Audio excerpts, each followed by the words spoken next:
सो हाँ जी दोस्तों, सत श्री अकाल जी। मैं रमनदीप सिंह एक बार फिर हाजिर हाँ तुहाडे अपने चैनल रमन इंस्टीट्यूट से स्वागत करते हैं सारा ने एक बार तो फिर इस चैनल से। सो वीडियो शुरू करने तो पहला रिक्वेस्ट है कि जो विद्यार्थी इस चैनल से पहली बार आए हैं चैनल को सबसक्राइब कर लेना, नाल ही बैल आइकन पर क्लिक कर लेना ताकि तुहानू जी आने वाली लेटेस्ट वीडियो है वो सब तो पहले मिलती रहे। सो इस चैनल पर P state estate and master grade की प्रिपरेशन करवाई जाती है। सो घर बैठे ही वधिया तरीके प्रिपरेशन करने लिए चैनल को सबसक्राइब करना ना भूलियो। सो मास्टर ग्रेड के संबंध इस चैनल पर history, geography, political science, economics, English दी जिहड़ियां वीडियोज़ असीं अपलोड कीतियां होईयां ने वो तुसीं प्लेलिस्ट दे विचों जाके देख सकते हैगे हो। सो अज के सैशन के असीं पंजाबी मास्टर ग्रेड के संबंध जो थ्योरी है उसनूं डिस्कस करांगे। सो चरण सिंह शहीद जो कि आधुनिक कवियां दे विच आउंदे नेगे उन्हां दे बारे डिस्कस करांगे। सो बहुत ही इंपॉर्टेंट जो एस्पैक्ट हैगा गा। सो इन्हों के जीवन बारे और इन्हों दी रचनावां के बारे असीं डिस्कस करांगे इस वीडियो के विच। सो आस करदा कि वीडियो सब दे लई हैल्पफुल रहेगी, सब नूं काफ़ी ना कुछ जिहड़ा सीखण नूं मिलेगा। सो शुरू करते हैं। सो चरण सिंह शहीद जिहड़े हैगे ने इन्हां दा जन्म 1891 ਦੇ ਵਿੱਚ ਹੋਇਆ ਸੀ ਅਤੇ 1935 तक ਜਿਹੜਾ ਇਹ अपने कार्यकाल ਦੇ ਵਿੱਚ ਰਹੇ नेगे। ठीक है। सो 1935 तक इन्होंने अपनी जिहड़ी भूमिका अलग अलग ਸਾਹਿਤ ਨੂੰ ਲੈ ਕੇ ਜਿਹੜੀ ਨਿਭਾਈ हैगी। सो जन्म सो चौधरी चरण सिंह शहीद का जन्म जोड़ा 1891 ਦੇ ਵਿੱਚ ਅੰਮ੍ਰਿਤਸਰ ਦੇ ਵਿਖੇ ਹੋਇਆ ਸੀਗਾ, ਅੰਮ੍ਰਿਤਸਰ ਦੇ ਵਿੱਚ। ਔਰ ਇਹਨਾਂ ਦੇ ਪਿਤਾ ਦਾ ਨਾਮ ਜਿਹੜਾ ਸੂਬਾ ਸਿੰਘ ਸੀ ਅਤੇ ਮਾਤਾ ਦਾ ਨਾਮ ਜਿਹੜਾ ਸ਼ਿਵ ਕੌਰ ਸੀਗਾ। ਔਰ ਇਹਨਾਂ ਨੇ ਚਰਨ ਸਿੰਘ ਸ਼ਹੀਦ ਨੇ ਕਵਿਤਾਵਾਂ, ਨਾਵਲ, ਵਾਰਤਕ, ਜੀਵਨ ਆਦਿ ਕਈ ਤਰ੍ਹਾਂ ਦੀਆਂ ਜਿਹੜੀਆਂ ਐਕਟੀਵਿਟੀਜ਼ ਸੀਗੀਆਂ ਜੋ ਸਾਹਿਤ ਨੂੰ ਲੈ ਕੇ ਹੁੰਦੀਆਂ ਉਹਨਾਂ ਦੇ ਵਿੱਚ ਇਹਨੇ ਆਪਣਾ ਹੱਥ ਅਜ਼ਮਾਇਆ ਹੈਗਾ ਗਾ। ਇਹਨਾਂ ਐਕਟੀਵਿਟੀਜ਼ ਉਹਨਾਂ ਨੇ ਕਰਕੇ ਦੇਖਿਆ ਹੈਗਾ ਗਾ। ਕਵਿਤਾ ਦੇ ਵਿੱਚ ਬਹੁਤ ਅੱਛਾ ਜਿਹੜੀਆਂ ਇਹਨਾਂ ਦੀਆਂ ਕਵਿਤਾਵਾਂ ਸੀਗੀਆਂ, ਠੀਕ ਹੈ। ਸੋ ਕਾਫੀ ਫੇਮਸ ਸੀਗੀਆਂ। ਨਾਵਲ ਵੀ ਇਹਨਾਂ ਦੇ ਦੁਆਰਾ ਰਚੇ ਗਏ ਨੇ ਔਰ ਵਾਰਤਕ ਰਚਨਾਵਾਂ ਜੋ ਐਂਡ ਜੀਵਨੀਆਂ ਇਹਨਾਂ ਦੀਆਂ ਜਿਹੜੀਆਂ ਉਹ ਬਹੁਤ ਅੱਛੀਆਂ ਨੇਗੀਆਂ, ਠੀਕ ਹੈ ਜੀ। ਸੋ ਇਹਨਾਂ ਸਾਰਿਆਂ ਦੇ ਵਿੱਚ ਹੀ ਜਿਹੜਾ ਚਰਨ ਸਿੰਘ ਸ਼ਹੀਦ ਨੇ ਆਪਣਾ ਹੱਥ ਅਜ਼ਮਾਇਆ ਹੋਇਆ ਹੈਗਾ। ਸੋ ਇਹਨਾਂ ਦੇ ਉੱਪਰ ਜਿਹੜਾ ਭਾਈ ਵੀਰ ਸਿੰਘ ਅਤੇ ਧਨੀ ਰਾਮ ਚੇਤਕ ਦਾ ਜਿਹੜਾ ਕਾਫੀ ਪ੍ਰਭਾਵ ਪਿਆ ਹੋਇਆ ਸੀ। ਇਹਨਾਂ ਤੋਂ ਪ੍ਰੇਰਿਤ ਹੋ ਕੇ ਜਿਹੜੀਆਂ ਇਹਨਾਂ ਨੇ ਆਪਣੀਆਂ ਰਚਨਾਵਾਂ ਉਹ ਲਿਖੀਆਂ ਸਨ, ਭਾਈ ਵੀਰ ਸਿੰਘ ਅਤੇ ਧਨੀ ਰਾਮ ਚਾਤਰਿਕ। ਸੋ ਇਹਨਾਂ ਤੋਂ ਕਾਫੀ ਸਾਰਾ ਜਿਹੜੇ ਇਹ ਪ੍ਰੇਰਿਤ ਹੋਏ ਹੋਏ ਹੈਗੇ ਨੇਗੇ।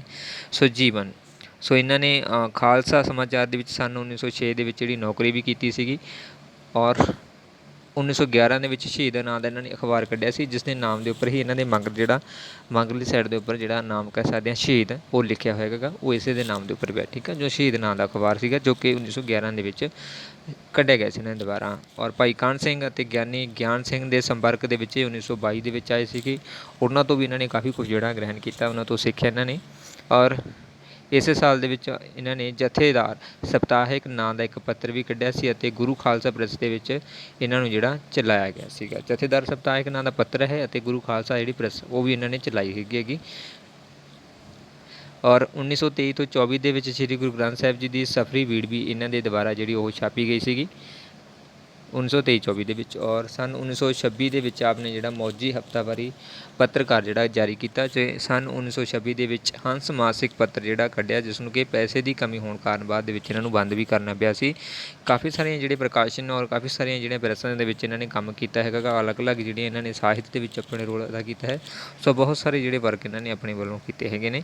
ਔਰ ਇਹਨਾਂ ਨੂੰ ਜ਼ਿਆਦਾਤਰ ਜਿਹੜਾ ਪੰਜਾਬੀ ਕਾਵਿ ਦੀ ਹਾਸ ਰਸਿਕ ਧਾਰਾ ਦਾ ਮੋਢੀ ਵੀ ਮੰਨਿਆ ਜਾਂਦਾ ਹੈ। ਸੋ ਇਹ ਇੰਪੋਰਟੈਂਟ ਹੈਗਾ ਗਾ ਕਿ ਹਾਸ ਰਸ ਦਾ ਜਿਹੜਾ ਮੋਢੀ ਮੰਨਿਆ ਜਾਂਦਾ ਉਹ ਚਰਨ ਸਿੰਘ ਸ਼ਹੀਦ ਜੀ ਨੂੰ ਮੰਨਿਆ ਜਾਂਦਾ ਹੈਗਾ, ਠੀਕ ਹੈ। ਸੋ ਇਹ ਇੰਪੋਰਟੈਂਟ ਹੈਗਾ ਗਾ।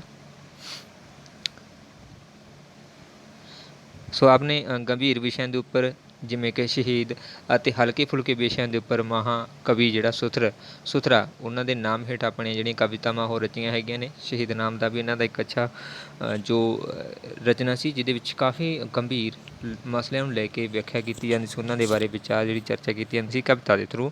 ਦੂਸਰਾ ਜਿਹੜਾ ਸਧਾਰਨ ਸਾਡੇ ਆਮ ਲੋਕਾਂ ਦੇ ਨਾਲ ਸੰਬੰਧ ਸੀ ਉਸ ਦੇ ਵਿੱਚ ਇਹਨਾਂ ਨੇ ਸੁਥਰਾ ਕਵੀ ਨਾਂ ਦਾ ਜਿਹੜਾ ਉਪਨਾਮ ਆ ਉਹਦੇ ਹੇਠ ਜਿਹੜਾ ਕਵਿਤਾ ਉਹ ਰਚੀ ਸੀਗੀ।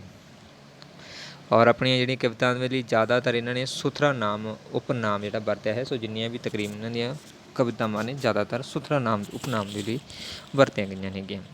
ਕੁਝ ਪ੍ਰਮੁੱਖ ਨਾਵਲ ਵੀ ਇਹਨਾਂ ਦੇ ਹੈਗੇ ਨੇ ਜਿਵੇਂ ਕਿ ਸ਼ਾਮ ਸੁੰਦਰ ਰਣਜੀਤ ਸਿੰਘ ਦੇ ਚਾਤਰਿਕ ਦੀ ਰਹਿਮਾਈ ਹੇਠ ਜਿਹੜਾ ਇਹਨਾਂ ਨੇ ਲਿਖਿਆ ਸੀਗਾ। ਔਰ ਦਲੇਰ ਕੌਰ ਇਹਦੇ 2 ਭਾਗ ਹੈਗੇ ਨੇਗੇ। ਔਰ ਚੰਚਲ ਮੂਰਤੀ, ਰਣਜੀਤ ਕੌਰ, 2 ਵਹੁਟੀਆਂ ਆਦਿ ਕੁਛ ਪ੍ਰਮੁੱਖ ਜਿਹੜੇ ਇਹਨਾਂ ਦੇ ਨਾਵਲ ਨੇ ਜੋ ਇਹਨਾਂ ਦੇ ਦੁਆਰਾ ਰਚੇ ਗਏ ਹੈਗੇ ਨੇਗੇ।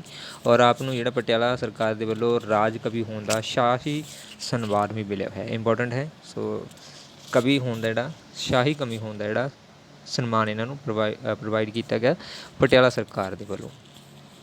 ਔਰ ਆਪਦੇ ਕਈ ਵਿਅੰਗਾਤਮਕ ਲੇਖ ਨੇ, ਜਿਵੇਂ ਕਿ ਬਾਬਾ ਬਰਿਆਮ ਦੇ ਅਧੀਨ ਇੱਕ ਲੰਬਾ ਸਮਾਂ ਅਖਬਾਰ ਦੇ ਵਿੱਚ ਉਹ ਛਪਦੇ ਰਹੇ ਨੇ, ਕਿ ਬਾਅਦ ਦੇ ਵਿੱਚ ਉਹਨਾਂ ਨੂੰ ਕਿਤਾਬਾਂ ਦਾ ਰੂਪ ਜਿਹੜਾ ਦਿੱਤਾ ਗਿਆ ਹੈਗਾ। ਸ਼ਹੀਦ ਚਰਨ ਸਿੰਘ ਦੀ ਮ੍ਰਿਤੂ ਜਿਹੜੀ ਹੋਈ ਹੈ 24 ਅਗਸਤ 1935 ਨੂੰ ਹੋਈ ਸੀਗੀ। ਔਰ ਇਸ ਸਮੇਂ ਤੱਕ ਜਿਹੜਾ ਇਹ ਕਾਰਜਕਾਲ ਦੇ ਵਿੱਚ ਰਹੇ ਨੇ, ਔਰ ਆਪਣੀਆਂ ਰਚਨਾਵਾਂ ਦੇ ਨਾਲ ਸਾਹਿਤ ਨੂੰ ਜਿਹੜਾ ਪ੍ਰਸਾਰਦੇ ਰਹੇ ਨੇਗੇ, ਔਰ ਬਹੁਤ ਕੁਛ ਜਿਹੜਾ ਲੋਕਾਂ ਨੂੰ ਸਿਖਾਉਂਦੇ ਰਹੇ ਨੇਗੇ। ਔਰ ਅੱਜ ਵੀ ਅਸੀਂ ਇਹਨਾਂ ਦੀਆਂ ਕਵਿਤਾਵਾਂ ਰਚਨਾਵਾਂ ਨੂੰ ਪੜ੍ਹ ਕੇ ਕਾਫੀ ਕੁਛ ਜਿਹੜਾ ਸਿੱਖਦੇ ਰਹਿੰਦੇ ਹੈਗੇ ਹਨ। ਸੋ ਸ਼ਹੀਦ ਚਰਨ ਸਿੰਘ ਦੀਆਂ ਕੁਛ ਪੁਸਤਕਾਂ ਨੇਗੀਆਂ, ਜਿਵੇਂ ਕਿ ਸ਼੍ਰੀ ਪ੍ਰਤਾਪ ਉਦੇ 1919 ਦੇ ਵਿੱਚ ਪ੍ਰਕਾਸ਼ਿਤ ਹੋਈ ਹੈਗੀ। ਔਰ ਬਾਦਸ਼ਾਹੀ ਆ ਜਿਹੜੀ ਕਿ 1932 ਦੇ ਵਿੱਚ ਪ੍ਰਕਾਸ਼ਿਤ ਹੋਈ ਹੈਗੀ ਹੈ ਜੀ। ਔਰ ਤੀਸਰੀ ਜਿਹੜੀ ਹੈ ਅਰਸ਼ੀ ਕੰਗਾਰੇ, ਜਿਹੜੀ ਕਿ 1935 ਦੇ ਵਿੱਚ ਪ੍ਰਕਾਸ਼ਿਤ ਹੋਈ ਹੈ। ਔਰ ਇਸ਼ਕ ਮੁਸ਼ਕ 1954 ਦੇ ਵਿੱਚ ਪ੍ਰਕਾਸ਼ਿਤ ਹੋਈ ਪੁਸਤਕ ਇਹਨਾਂ ਦੀ ਜੀ। ਬੇਪਰਵਾਹੀਆਂ ਜਿਹੜੀ ਕਿ 1955 ਦੇ ਵਿੱਚ ਪ੍ਰਕਾਸ਼ਿਤ ਹੋਈ ਹੈ ਜੀ। 6ਵੀਂ ਜਿਹੜੀ ਰਚਨਾ ਇਹਨਾਂ ਦੀ ਸ਼ਹਿਨਸ਼ਾਹੀਆ ਹੈਗੀ ਹੈ ਜੀ। 7ਵੀਂ ਰਚਨਾ ਜਿਹੜੀ ਫੈਸ਼ਨਦਾਰ ਬੋਟੀ ਹੈਗੀ ਇਹਨਾਂ ਦੀ। ਔਰ ਇਹਨਾਂ ਦੀ ਡੇਟਸ ਦੀ ਜਿਹੜੀ ਜਾਣਕਾਰੀ ਆਪਾਂ ਨੂੰ ਨਹੀਂ ਮਿਲੀ ਹੈਗੀ। ਸੋ ਬਾਕੀਆਂ ਦੀ ਸਾਰਿਆਂ ਦੀ ਜਿਹੜੀ ਡੇਟ ਦੀ ਇਨਫੋਰਮੇਸ਼ਨ ਹੈ। ਸੋ 8ਵੀਂ ਸੀ ਦਿਲ ਦੇ ਪੁਆੜੇ ਇਹਨਾਂ ਦੇ, ਜੋ ਕਿ ਬਹੁਤ ਇੰਪੋਰਟੈਂਟ ਹੈ ਨਾ। ਸੋ 9ਵੀਂ ਜਿਹੜੀ ਸੀ ਇਹਨਾਂ ਦੀ ਰਾਜਸੀ ਹੁਲਾਰੇ ਦੂਸਰੀ। ਔਰ 10ਵੀਂ ਸੀਗੀ ਜਿਹੜੀ ਢਲਕਦੇ ਅਥਰੂ। ਸੋ ਇਹ ਕੁਛ ਪੁਸਤਕਾਂ ਨੇ ਜਿਨ੍ਹਾਂ ਦੀ ਰਚਨਾ ਇਹਨਾਂ ਨੇ ਕੀਤੀ ਹੈਗੀ ਹੈ ਚਰਨ ਸਿੰਘ ਸ਼ਹੀਦ ਜੀ ਨੇ। ਸੋ ਇਹਨਾਂ ਰਚਨਾਵਾਂ ਦੀ ਇਹਨਾਂ ਨੇ ਆਪਣੇ ਵੱਲੋਂ ਪੂਰੀ ਜਿਹੜੀ ਅੱਛੀ ਰਚਨਾ ਕੀਤੀ ਹੋਈ ਹੈ।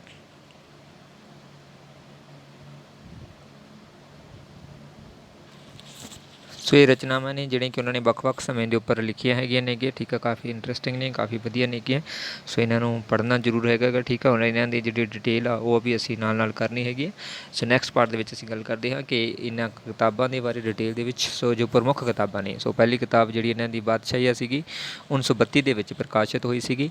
ਸੋ ਇਸ ਕਿਤਾਬ ਦੇ ਵਿੱਚ ਕਾਵਿ ਸੰਗ੍ਰਹਿ ਦੇ ਵਿੱਚ 101 ਜਿਹੜੀਆਂ ਕਵਿਤਾਵਾਂ ਨੇ ਉਹ ਦਰਜ ਨੇਗੀਆਂ। ਸੋ ਵੱਖ-ਵੱਖ ਰੁਚੀਆਂ ਨੂੰ ਲੈ ਕੇ, ਵੱਖ-ਵੱਖ ਆਰਟਸ ਨੂੰ ਲੈ ਕੇ। ਸੋ ਇਸ ਦਾ ਜਿਹੜਾ ਮੁੱਖ ਬੰਦ ਸੀਗਾ ਉਹ ਤੇਜਾ ਸਿੰਘ ਨੇ ਲਿਖਿਆ ਹੋਇਆ ਹੈਗਾ।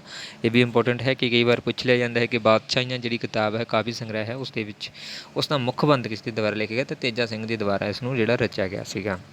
ਔਰ ਇਸ ਦੀ ਜਿਹੜੀ ਜਾਣ ਪਛਾਣ ਇੰਟਰੋਡਕਸ਼ਨ ਹੈਗੀ ਉਹ ਧਨੀ ਰਾਮ ਚਾਤਰਿਕ ਅਤੇ ਚਰਨ ਸਿੰਘ ਸ਼ਹੀਦ ਨੇ ਆਪ ਲਿਖੀ ਸੀ। ਦੋਨਾਂ ਨੇ ਮਿਲ ਕੇ ਉਸ ਦੀ ਜਿਹੜੀ ਇੰਟਰੋਡਕਸ਼ਨ ਜੋ ਪਹਿਲਾ ਪੇਜ ਹੁੰਦਾ ਹੈ ਇੰਟਰੋਡਕਸ਼ਨ ਵਾਲਾ, ਉਸ ਨੂੰ ਜਿਹੜਾ ਲਿਖਿਆ ਹੈਗਾ। ਦੋਨੋਂ ਇੰਪੋਰਟੈਂਟ ਹੈਗੇ ਨੇ, ਇਸ ਨੂੰ ਧਿਆਨ ਦੇ ਵਿੱਚ ਤੁਸੀਂ ਜ਼ਰੂਰ ਰੱਖਣਾ ਹੈਗਾ। ਔਰ ਉਹਨਾਂ ਦੀਆਂ ਕਵਿਤਾਵਾਂ ਨੇ ਜਿਹੜੀਆਂ ਇਸ ਕਾਵਿ ਸੰਗ੍ਰਹਿ ਦੇ ਵਿੱਚ ਜੋ ਪ੍ਰਮੁੱਖ ਨੇ, ਮੇਰੀ ਕਲਮ, ਘਰ ਦੀ ਮਾਲਿਕਾ ਦੀ ਜੁੱਤੀ ਔਰ ਸਹੁਰੇ ਘਰ ਜਵਾਈ। ਸੋ ਇਹ ਪ੍ਰਮੁੱਖ ਕਵਿਤਾਵਾਂ ਨੇ ਜੋ ਇਸ ਬੁੱਕ ਦੇ ਵਿੱਚ ਸ਼ਾਮਲ ਨੇਗੀਆਂ, ਠੀਕ ਹੈ। ਜਿਨ੍ਹਾਂ ਦੀ ਜ਼ਿਆਦਾ ਜਿਹੜਾ ਤੁਹਾਨੂੰ ਪੇਪਰ ਦੇ ਵਿੱਚ ਜ਼ਰੂਰਤ ਪੈ ਸਕਦੀ ਆ ਸਕਦੀਆਂ ਨੇਗੀਆਂ, ਤਾਂ ਤੁਸੀਂ ਇਹਨਾਂ ਨੂੰ ਜਿਹੜਾ ਉੱਥੇ ਉੱਥੇ ਜਿਹੜਾ ਲਿਖ ਸਕਦੇ ਹੋ, ਠੀਕ ਹੈ ਜੀ।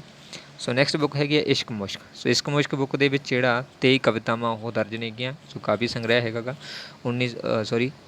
23 ਕਵਿਤਾਵਾਂ ਜਿਹੜੀਆਂ ਇਸ ਦੇ ਵਿੱਚ ਉਹ ਸ਼ਾਮਲ ਨੇਗੀਆਂ। ਸੋ ਵੱਖ-ਵੱਖ ਨੇ। ਸੋ ਕਵਿਤਾਵਾਂ ਕਿਹੜੀਆਂ ਨੇ? ਆਫਟਰ ਆਲ ਪਹਿਲੀ ਕਵਿਤਾ ਹੈ, ਸੋ ਬਣ ਗਏ ਸਹੇਲ, ਠੀਕ ਹੈ ਜੀ। ਸੋ 2 ਕਵਿਤਾਵਾਂ ਨੇ ਇਸ ਦੇ ਵਿੱਚ ਪ੍ਰਮੁੱਖ ਜੀ। 23 ਕਵਿਤਾਵਾਂ ਨੇ ਪ੍ਰਮੁੱਖ ਤਾਂ ਵੈਸੇ। ਔਰ ਇਹਨਾਂ ਦੇ ਵਿੱਚ ਕੁਛ ਜਿਹੜੀਆਂ ਹੈਗੀਆਂ ਨੇ ਆਫਟਰ ਆਲ ਅਤੇ ਬਣ ਗਏ ਜਿਹੜੀਆਂ ਕਵਿਤਾਵਾਂ ਨੇ ਉਹ ਇਸ਼ਕ ਮੁਸ਼ਕ ਕਾਵਿ ਸੰਗ੍ਰਹਿ ਦੇ ਵਿੱਚ ਪ੍ਰਮੁੱਖ ਮੰਨੀਆਂ ਜਾਂਦੀਆਂ ਨੇ ਜੀ।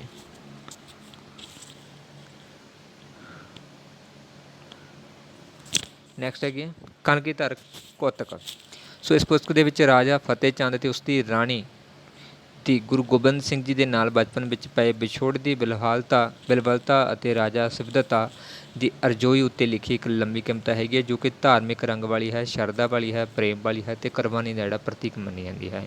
ਸੋ ਇੰਪੋਰਟੈਂਟ ਹੈ ਕਿ ਕਲਗੀਧਰ ਜਿਹੜੀ ਕੌਤਕ ਉਹ ਰਾਜਾ ਫਤਿਹ ਚੰਦ ਅਤੇ ਗੁਰੂ ਗੋਬਿੰਦ ਸਿੰਘ ਜੀ ਦੇ ਬਚਪਨ ਦੇ ਨਾਲ ਸੰਬੰਧਿਤ ਹੈਗੀ ਹੈ, ਠੀਕ ਹੈ। ਸੋ ਇੰਪੋਰਟੈਂਟ ਹੈ। ਨੈਕਸਟ ਬੁੱਕ ਹੈਗੀ ਆ ਦਿਲ ਦੇ ਪਵਾੜੇ। ਸੋ ਦਿਲ ਦੇ ਪਵਾੜੇ ਦੇ ਵਿੱਚ ਜਿਹੜੀਆਂ ਕੁੱਲ 18 ਕਵਿਤਾਵਾਂ ਨੇਗੀਆਂ ਔਰ ਸ਼ਹੀਦ ਦੀਆਂ ਆਪਣੀਆਂ ਲਿਖੀਆਂ ਹੋਈਆਂ ਹਨ। ਔਰ ਕੁਝ ਹੋਰ ਸਮਕਾਲੀ ਲੇਖਕਾਂ ਜਿਵੇਂ ਕਿ ਸਰ ਦਲਜੀਤ ਸਿੰਘ, ਮੌਲਾ ਬਖਸ਼, ਕੁਸਤਾ, ਸ਼੍ਰੀਮਤੀ ਹਰਨਾਮ ਕੌਰ, ਭਿਖਾਰੀ ਜੀ, ਧਨੀ ਰਾਮ ਚਾਤਰਿਕ, ਮਾਸਟਰ ਸੁੰਦਰਦਾਸ, ਸੋਹਣ ਸਿੰਘ ਸੀਤਲ ਆਦਿ ਦੀਆਂ ਲਿਖੀਆਂ ਹੋਈਆਂ ਕਵਿਤਾਵਾਂ ਨੂੰ ਵੀ ਇਸ ਕਾਵਿ ਸੰਗ੍ਰਹਿ ਦੇ ਵਿੱਚ ਸ਼ਾਮਿਲ ਕੀਤਾ ਗਿਆ ਹੈ। ਸੋ ਕਵਿਤਾਵਾਂ ਇਸ ਦੇ ਵਿੱਚ ਪਿਆਰੀ ਦਿਲ ਸੰਭਾਲ ਔਰ ਪੁਆੜਿਆਂ ਦੀ ਜੜ, ਫੁੱਲਾਂ ਕੋਲੋਂ ਲੰਘਦਿਆਂ, ਸੜ ਕੇ ਸਾਵੇ, और मेरा दिल ਜਿਹੜੀਆਂ ਪ੍ਰਮੁੱਖ ਕਵਿਤਾਵਾਂ ਨੇ ਇਸ ਕਾਵਿ ਸੰਗ੍ਰਹਿ ਦੇ ਵਿੱਚ। ਸੋ ਇੰਪੋਰਟੈਂਟ ਨੇ, ਸੋ ਇਹਨਾਂ ਨੂੰ ਯਾਦ ਰੱਖਣਾ ਹੈ। ਸੋ ਸੜਕੇ ਸਾਹਿਬ ਇਹ ਕਾਫੀ ਇੰਪੋਰਟੈਂਟ ਹੈਗੀ, ਇਸ ਨੂੰ ਵੀ ਤੁਸੀਂ ਧਿਆਨ ਦੇ ਵਿੱਚ ਰੱਖਣਾ ਹੈ। ਸੋ ਨੈਕਸਟ ਹੈ ਫੈਸ਼ਨਦਾਰ ਵਹੁਟੀ। ਸੋ ਇਸ ਕਾਵਿ ਸੰਗ੍ਰਹਿ ਦੀਆਂ ਜਿਹੜੀਆਂ ਕਵਿਤਾਵਾਂ ਪਹਿਲਾਂ ਮੌਜੀ ਅਖਬਾਰ ਦੇ ਵਿੱਚ ਪ੍ਰਕਾਸ਼ਿਤ ਹੁੰਦੀਆਂ ਸੀ, ਬਾਅਦ ਦੇ ਵਿੱਚ ਇਸ ਨੂੰ ਜਿਹੜਾ ਪੁਸਤਕ ਦਾ ਰੂਪ ਦੇ ਕੇ ਇੱਕ ਕਾਵਿ ਸੰਗ੍ਰਹਿ ਦੇ ਰੂਪ ਵਿੱਚ ਪ੍ਰਕਾਸ਼ਿਤ ਕੀਤਾ ਸੀਗਾ। ਔਰ ਇਸ ਵਿਚਲੀਆਂ ਸਾਰੀਆਂ ਕਵਿਤਾਵਾਂ ਨੂੰ ਇੱਕ ਸਮੱਸਿਆ ਜਿਹੜੀ ਫੈਸ਼ਨਦਾਰ ਵਹੁਟੀ ਦੇ ਨਾਲ ਹੈਗੀ, ਠੀਕ ਹੈ। ਸੋ ਇੱਕ ਸਮੱਸਿਆ ਜਿਹੜੀ ਸਭ ਤੋਂ ਵੱਡੀ ਉਸੇ ਨੂੰ ਲੈ ਕੇ ਲਿਖੀ ਗਈ ਹੈਗੀ। ਔਰ ਇਸ ਵਿਚਲੀਆਂ ਕਵਿਤਾਵਾਂ ਜਿਹੜੀਆਂ ਫੈਸ਼ਨ ਦੀ ਗੁਲਾਮੀ ਤੋਂ ਬਚਣ ਬਾਰੇ ਹਦਾਇਤਾਂ ਦੇਣ ਵਾਲੀਆਂ ਹਨ, ਯਾਨੀ ਕਿ ਜੋ ਲੋਕ ਫੈਸ਼ਨ ਦੇ ਮਗਰ ਜ਼ਿਆਦਾ ਚੱਲਦੇ ਹੈਗੇ ਨੇ ਉਹਨਾਂ ਦੇ ਨਾਲ ਸੰਬੰਧਿਤ ਨੇ, ਉਹਨਾਂ ਨੂੰ ਰੋਕਣ ਦੀ ਜਿਹੜੀ ਕੋਸ਼ਿਸ਼ ਆ ਉਹ ਇਹਨਾਂ ਦੀ ਹਦਾਇਤਾਂ ਵਿੱਚ ਕੀਤੀਆਂ ਗਈਆਂ ਨੇ। ਸੋ ਸ਼ਹੀਦ ਨੇ ਮੌਜੀ ਅਖਬਾਰ ਦੇ ਵਿੱਚ ਇਹ ਸਿਰਲੇਖ ਦੇ ਕੇ ਲਿਖਾਰੀਆਂ ਕੋਲ ਇਸ ਵਿਸ਼ੇ ਦੇ ਨਾਲ ਸੰਬੰਧ ਜਿਹੜੀਆਂ ਕਵਿਤਾਵਾਂ ਦੀ ਮੰਗ ਵੀ ਕੀਤੀ ਹੋਈ ਸੀ ਕਿ ਤੁਸੀਂ ਜੇਕਰ ਇਸ ਸੰਬੰਧੀ ਕੁਛ ਲਿਖਣਾ ਚਾਹੁੰਦੇ ਹੋ ਤਾਂ ਲਿਖ ਸਕਦੇ ਹੋ। ਇਸ ਕਾਵਿ ਸੰਗ੍ਰਹਿ ਦੇ ਵਿੱਚ ਕੁੱਲ ਜਿਹੜੀਆਂ 44 ਕਵਿਤਾਵਾਂ ਉਹ ਸ਼ਾਮਲ ਹੈਗੀਆਂ ਨੇਗੀਆਂ। ਔਰ ਇਹਨਾਂ ਦੇ ਵਿੱਚ ਚਰਨ ਸਿੰਘ ਤੋਂ ਬਿਨਾਂ ਹੋਰ ਕਵੀ ਜਿਵੇਂ ਕਿ ਈਸ਼ਰ ਸਿੰਘ ਹੋ ਗਿਆ, ਭਿਖਾਰੀ ਜੀ ਹੋ ਗਿਆ, ਮਨਸਾ ਸਿੰਘ ਦੁਖੀ ਹੋ ਗਿਆ, ਹਰਨਾਮ ਦਾਸ, ਹਰਨਾਮ ਕੌਰ ਲੁੰਗੜ ਜੀ, ਇਹਨਾਂ ਦੀਆਂ ਕਵਿਤਾਵਾਂ ਵੀ ਇਸ ਕਾਵਿ ਸੰਗ੍ਰਹਿ ਦੇ ਵਿੱਚ ਸ਼ਾਮਲ ਨੇਗੀਆਂ। ਸੋ ਸਮੱਸਿਆ ਇਸ ਸੰਗ੍ਰਹਿ ਦੀ ਇੱਕ ਉੱਤਮ ਕਵਿਤਾ ਮੰਨੀ ਜਾਂਦੀ ਹੈ। ਸਭ ਤੋਂ ਇੰਪੋਰਟੈਂਟ ਕਵਿਤਾ ਹੈਗੀ ਸਮੱਸਿਆ। ਸੋ ਇਹ ਪੁੱਛਿਆ ਜਾ ਸਕਦਾ ਹੈ, ਠੀਕ ਹੈ ਜੀ। ਸੋ ਥੈਂਕ ਯੂ ਜੀ। ਸੋ ਸ਼੍ਰੀ ਚਰਨ ਸਿੰਘ ਜੀ ਦੇ ਕਵਿਤਾਵਾਂ ਦੇ ਨਾਲ ਕਾਵਿ ਸੰਗ੍ਰਹਿ ਦੇ ਨਾਲ ਸੰਬੰਧ ਇੰਨੀ ਹੀ ਜਾਣਕਾਰੀ ਸੀ। ਸੋ ਆਸ ਕਰਦਾ ਕਿ ਸਭ ਦੇ ਲਈ ਹੈਲਪਫੁਲ ਰਹੇਗੀ, ਕਾਫੀ ਕੁਝ ਸਿੱਖਣ ਨੂੰ ਮਿਲਿਆ ਹੋਵੇਗਾ। ਸੋ ਵੀਡੀਓ ਅੱਛੀ ਲੱਗੀ ਤਾਂ ਲਾਈਕ ਜ਼ਰੂਰ ਕਰ ਦਿਓ ਔਰ ਵੱਧ ਤੋਂ ਵੱਧ ਸ਼ੇਅਰ ਜ਼ਰੂਰ ਕਰ ਦਿਓ। ਔਰ ਆਉਣ ਵਾਲੀਆਂ ਜਿਹੜੀਆਂ ਵੀਡੀਓ ਨੇ ਤੁਹਾਨੂੰ ਉਹ ਸਭ ਤੋਂ ਪਹਿਲਾਂ ਮਿਲਦੀਆਂ ਰਹਿਣਗੀਆਂ, ਇਸ ਲਈ ਬੈਲ ਆਈਕਨ ਨੂੰ ਕਲਿੱਕ ਕਰਨਾ ਨਾ ਭੁੱਲਿਓ। ਥੈਂਕ ਯੂ ਜੀ। ਸੋ ਵੀਡੀਓ ਨੂੰ ਲਾਈਕ ਕਰ ਦਿਓ ਜੀ, ਸ਼ੇਅਰ ਕਰ ਦਿਓ ਔਰ ਕਮੈਂਟ ਸੈਸ਼ਨ ਦੇ ਵਿੱਚ ਆਪਣੇ ਸੁਝਾਅ ਦੇਣੇ ਨਾ ਭੁੱਲਿਓ। ਥੈਂਕ ਯੂ ਵੈਰੀ ਮੱਚ ਜੀ।